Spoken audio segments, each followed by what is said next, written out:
Welcome to SH Math Class X.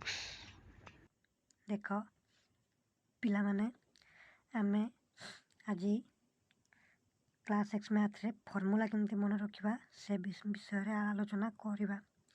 ତେବେ ଆମେ ପ୍ରଥମରୁ ପ୍ରତିକଳ୍ପନ ପଦ୍ଧତି ଓ ଅପସାରଣ ପଦ୍ଧତିରେ ଆମେ ସମାଧାନ କରିସାରିଛନ୍ତି, ହେଲା କି? ତ ସେଥିରେ ଆମେ ଯେଉଁ ଭ୍ୟାଲୁ ସବୁ ପାଇଛନ୍ତି କ'ଣ ନା ଗୋଟେ ଭ୍ୟାଲୁ ଆମେ ପାଇଛନ୍ତି x ସମାନ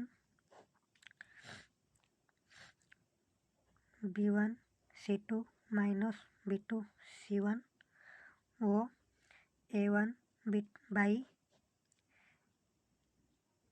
a1 b2 minus a2 b1 and y ର ମୂଲ୍ୟ c1 a2 minus c2 a1 by a1 b2 minus a2 b1 ହେଲା କି? ତ ଏଇ ଯେଉଁ ଭ୍ୟାଲୁ ଆମେ ପାଇଛନ୍ତି x ଓ yର ଯେଉଁ ଭ୍ୟାଲୁ ତାକୁ ଆମେ କେମିତି ମନେ ରଖିବା? ତ ୟାକୁ ମନେ ରଖିବାର ଆବଶ୍ୟକତା ବା କ'ଣ ଅଛି? ୟାକୁ ସବୁ ଆମେ ଯଦି ମନେ ରଖିପାରିବା ତେବେ MCQରେ ପଚରା ଯାଉଥିବା ପ୍ରଶ୍ନ ମଲ୍ଟିପଲ୍ ଚଏସ୍ରେ ଯେଉଁ କୋଶ୍ଚିନ୍ ଆସିବ ତାକୁ ଆମେ ଅତି ସହଜରେ କରିପାରିବା। ତ ଆମେ ଏବେ ଆମର ପ୍ରଥମ ଲକ୍ଷ୍ୟ ଆମେ କେମିତି ମନେ ରଖିବା। ତ ମନେ ରଖିବା ପାଇଁ ଆମର ପ୍ରଥମେ ଦୁଇଟା ସମୀକରଣ ଆମେ ଲେଖିଦେବା ହେଲା। a1x plus b1y plus c1 ସମାନ 0, ଏଇଟା ସମୀକରଣ 1। a2x plus b2y plus c2 ସମାନ 0, ସମୀକରଣ 2। ତ ଏଇ ଯେଉଁ ଦୁଇଟା ସମୀକରଣ ଅଛି ୟାକୁ ଆମେ ନେଇ ଯେତେବେଳେ ଏମିତି ପଦ୍ଧତିରେ ଆମେ ସମାଧାନ କଲେ, ପ୍ରତିକଳ୍ପନ ପଦ୍ଧତି ହେଉ କିମ୍ବା ଅପସାରଣ ପଦ୍ଧତି ହେଉ, ତ ତାପରେ ଆମେ କ'ଣ ବାହାର କଲେ, ଆମେ ୟାକୁ ସମାଧାନ କରିବା ପରେ ଆମେ ପାଇଲେ ଏକ୍ସର ମୂଲ୍ୟ ଏଇଟା ଓ ଆଇର ମୂଲ୍ୟ ଏଇଟା। ତ ଏବେ ଆମର କାମ ଆକୁ ଆମେ ମନେ ରଖିବା କେମିତି? ତ ଏଇ ଭ୍ୟାଲୁକୁ ଆମେ ମନେ ରଖିବା ପରେ ଆମେ ଏଇ ଭ୍ୟାଲୁରୁ ବଜ୍ରଗୁଣନ ପଦ୍ଧତି ମଧ୍ୟ ବାହାର କରିପାରିବା। ତ ସେଥିପାଇଁ ଏଇଟାକୁ ମନେ ରଖିବା ପାଇଁ ହେବ। ତ ଏବେ ଆମେ ଆସନ୍ତୁ ଦେଖିବା ମନେ କେମିତି ରଖିବା ୟାକୁ। ପ୍ରଥମ କଥା, ଆମକୁ ଦୁଇଟା କଥାରେ ମନେ ରଖିବା ପାଇଁ ହେବ, ସିମ୍ପଲ୍ କଥା, ଛୋଟ କଥା। କ'ଣ? ଗୋଟେ ଗୋଲଟେ ଅଛି, ବୃତ୍ତଟେ ଅଛି, ସେଥିରେ 3 ଜଣ ପିଲା ଡିଆଁ ମାରୁଛନ୍ତି। କିଏ ସେ ପିଲା? ଗୋଟେ ପିଲା ଏ, ଗୋଟେ ପିଲା ବି, ଆଉ ଗୋଟେ ପିଲା ସି, ହେଲା।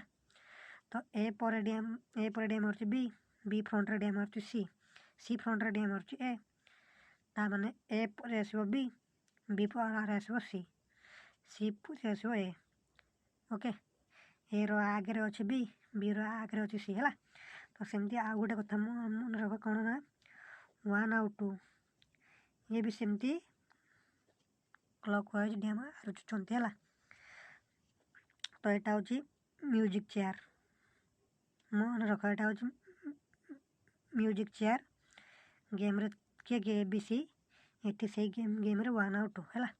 ତ ଏବେ ଆମେ ଆସ ମନେ ରଖିବା। ଦେଖ, ପ୍ରଥମେ ଏକ୍ସର ମୂଲ୍ୟଟି ବାହାର କରିବାକୁ ଯିବି। ତେବେ ଏକ୍ସର ମୂଲ୍ୟଟି ମୋର କ'ଣ ନା, ଏକ୍ସର ମୂଲ୍ୟଟି ମୁଁ ଭଲ ଭାବରେ ଜାଣିଛି ABCରେ ହେବ, କିନ୍ତୁ କେମିତି କ'ଣ ଲେଖା ହେବ? ତ ଏକ୍ସକୁ ଦେଖିବି ସମୀକରଣ 1 ଆଉ 2ରେ। ସମୀକରଣ 1ରେ ଏକ୍ସର ସହଗ A1 ଥିବା ବେଳେ ସମୀକରଣ ବିରେ ଏକ୍ସର ସହଗ A2 ଅଛି। ତ ତାକୁ ଆଣିକି ମୁଁ ଏଠି ଲେଖିଲି ଏ ଆଉ ଏ। ଏଇଟା ମୋର 1 2 ଲଗେଇଛି, ଆବଶ୍ୟକ ନୁହେଁ। ବର୍ତ୍ତମାନ ଏ ଡଟ୍ ଏ ଏକ୍ସ ସମାନ ABC। ଏବେ ବାମ ପାର୍ଶ୍ୱର ଏ, ଦକ୍ଷିଣ ପାର୍ଶ୍ୱର ଏ କ'ଣ ହେଲା? କଟିଗଲା, ହେଲା। କ'ଣ ପାଇଁ ନା ଏଠି ବି ଏଇଟା ମଲ୍ଟିପ୍ଲାଏ ହେଇକି ଅଛି, ଏଠି ବି ଏଇଟା ମଲ୍ଟିପ୍ଲାଏ ହେଇକି ଅଛି। ତ ତାମାନେ ମୁଁ ଏକ୍ସର ମୂଲ୍ୟ କ'ଣ ବାହାର କଲି ନା, ଏକ୍ସର ମୂଲ୍ୟ ମୁଁ ବାହାର କଲି ସେଟା। ତ ଏକ୍ସର ମୂଲ୍ୟ ଦେଖ, ଏଠି ଗୋଟାଏ ଆଉ ଗୋଟାଏ ଏ ଅଛି, ଏ ଏକ୍ସ ଅଛି ସମାନ ଏପଟେ ରହିଛି BC, ହେଲା। ଏପଟେ ଏ ଏକ୍ସ ଅଛି, ଏପଟେ ରହିଛି BC। ଏବେ ଏ ଯେଉଁ ଏଟା ଏଠି କେମିତି ଅଛି? ମଲ୍ଟିପ୍ଲାଏ ହେଇକି ଅଛି। ତ ଏଇଟା ଯେତେବେଳେ ସେପଟକୁ ଯିବ କେମିତି ହେବ? ବାଇ ହେବ କି ନାହିଁ? ହଁ, ତ ଏଇଟା ବାଇ ହେବ, ହେଲା। ତ ତାପରେ ଏଠି ଯେହେତୁ ମୋର ଉପରେ ଦୁଇଟା ଟର୍ମ ଅଛି, ଗୋଟେ ଅଛି ବି ଆଉ ଗୋଟେ ଅଛି ସି, କିନ୍ତୁ ଏଠି କ'ଣ ଅଛି? ଏଠି ଗୋଟାଏ ଅଛି ଏ ଲବରେ ଆମର ଦୁଇଟା ଟର୍ମ ଅଛି, କିନ୍ତୁ ଏଠି ଆମର ଗୋଟାଏ ଟର୍ମ ଅଛି, ହେଲା। ଭଲ ଭାବରେ ବୁଝ।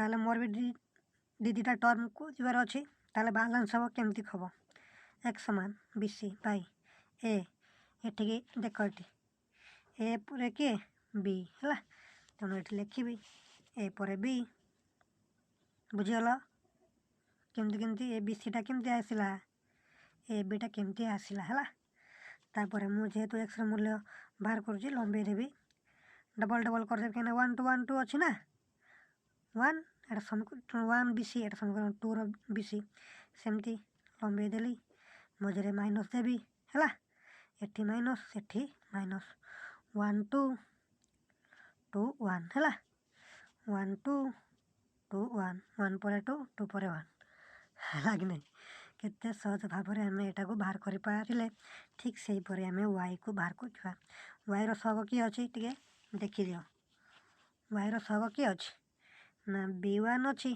B2 अच्छी तो आम ये लिखा simple B dot B Y समान ये भी सही ए बी सी हम वाई रूल्य मतलब से ए बी सी अनुजाई हम तो क्या किए आस तो देखा आम है तो ये सेमती गोटाए बी कौन है कटिगला है कि नहीं ताले बचला किए ए सी है तो ताकू आम केमती लिखा ये जो गोटाए बी अच्छी ये गोटाए बीटा मल्टीप्लाई हो अच्छी यहाँ सेपट गला केमती है सेपटे अच्छी ए सी बाई बी है कि नहीं हाँ तो तापर किए आसो ना देख ये आमर सब मन रखियो जे ये जो हर सब सामान रखा हम ये आमर कौन बाहर ना ए बी बाहर ये है तो ये से ए बी ही हम है तो ना आम ये कौन लिखा ए बी है तेज देख या सोचीदे सी पर ए आसो सी पर ए आसो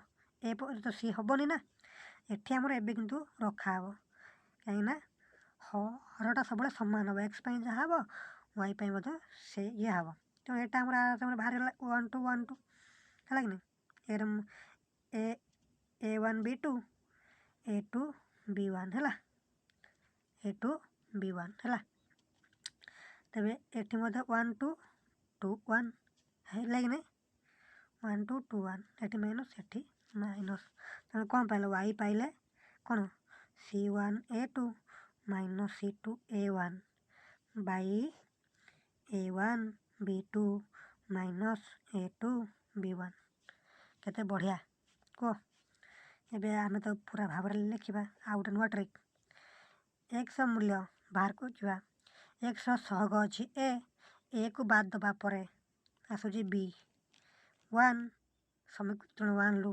B1 समीकरण 2 रु C2 माइनस यहाँ अल्टरनेट करदे B2 C1 बाई बेसी बेसी पड़ा किए रुईगला किए आम 3टा अच्छे A B C row B C ये ऊपर लेखा सब गला बची पड़ा ए है कि नहीं A1 तापर ए पर किए आस बी आसो ना A1 B2 minus A2 B1 केते सुंदर वाई वाई केमती लिखा देख एवटू ये आम लिखिले एक्स मूल्य तो लास्ट टर्मटा कौन अच्छी लबरे 1 अच्छी ना तो सेटा को आम ये स्टार्टिंग दबा C1 A2 है कि नहीं सी पर डी कौन ये अच्छी ये डी ये ना तेणु सी पर आसो ए है C1 A2